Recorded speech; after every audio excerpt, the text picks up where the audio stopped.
तमिल के क्षेत्र में तमिल तथा केरल में मलयालम भाषा का विकास हुआ। इनमें से कुछ भाषाएं अपभ्रंश एवं प्राकृतिक भाषाओं में विकसित हुई। देश के बहुत से भारत भागों में इस काल में फारसी भाषा राज्य भाषा रही। इसीलिए फारसी के बहुत से शब्द भारतीय शब्दों में आ गए। हिंदी और फारसी में समृद्ध मिश्रण से एक नई भाषा उर्दू बनी। उर्दू का शाब्दिक अर्थ है रिसीवर। विभिन्न मातृभाषाओं वाले सैनिक पारस्परिक वार्तालाप के लिए जिस भाषा का प्रयोग करते थे उसे उर्दू कहने लगे। उर्दू का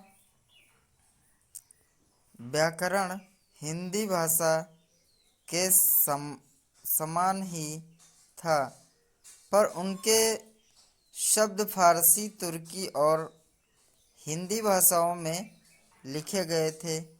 अरबी भाषा का प्रभाव भी पश्चिमी समुद्री तट पर रहने वाले लोगों की भाषा पर पड़ा, क्योंकि पश्चिमी तट पर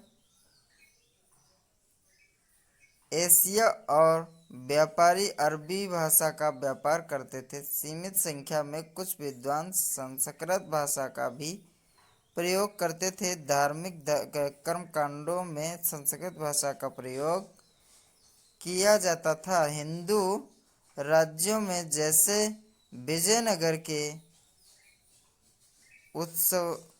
उत्सवों के अवसर पर राज दरबारों में संस्कृत भाषा का प्रयोग किया जाता था।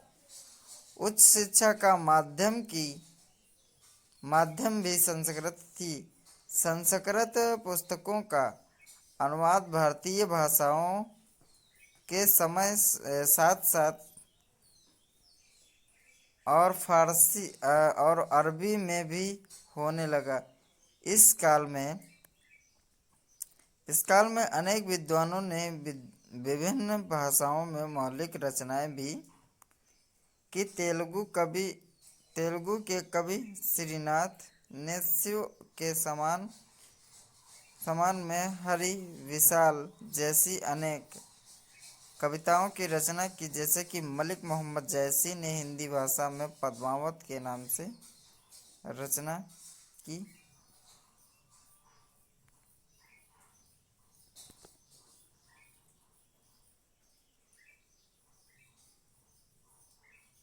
जैसे कि पद्मावत का प्रसिद्ध महाकाव्य लिखा गया। इसी प्रकार विद्यापति के मैथिली भाषा में लिखे पद भी बहुत प्रसिद्ध हुए।